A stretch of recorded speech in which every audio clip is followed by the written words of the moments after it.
Hello welcome and வணக்கம் friends. இன்றைக்கி நம்ம பார்க்க போகிற டாபிக் எதை பற்றினா உலக யோகா தினம்.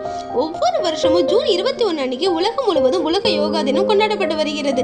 இது எப்படி உருவானுச்சுன்னு தெரியுமா? 2014 இந்தியாவின் பிரதமர் நரேந்திர மோடி அவர்கள் ஐக்கிய நாடுகள் சபையில் யோகாவோட முக்கியத்துவத்தை பற்றி கூறினாங்க. அது மட்டும் இல்லாமல் ஜூன் 21 அந்தர்ஜால யோகா தினமாக அறிவிக்க வேண்டும்னு சொன்னாங்க. இந்த பரிந்துரைக்கு 177 நாடுகள் ஆதரவு தெரிவித்து தீர்மானமும் நிறைவேற்றப்பட்டது. அது ஏன் ஜூன் 21 செலக்ட் பண்ணாங்கன்னு தெரியுமா? ஜூன் 21 என்பது நார்த்தன் ஹெமிஸ்பியரில் ஆண்டின் மிக நீண்ட நாளாக அமைந்திருக்குங்க. இது ஆன்மீக ரீதியாகவும் யோகா பற்றிய பாரம்பரியத்திற்கும் இது முக்கியமான நாளாக அமைஞ்சிருக்கு. இந்த தினத்தோட நோக்கம் என்னன்னு தெரியுங்களா? உடல் மனதுக்கான நன்மைகளை உலகிற்கு பரப்புவதற்கும் ஆரோக்கியமான வாழ்க்கை முறையை ஏற்படுத்தவும் மன அழுத்தம் போன்றவற்றிலிருந்து விடுபடவும் இது உதவுதுங்க.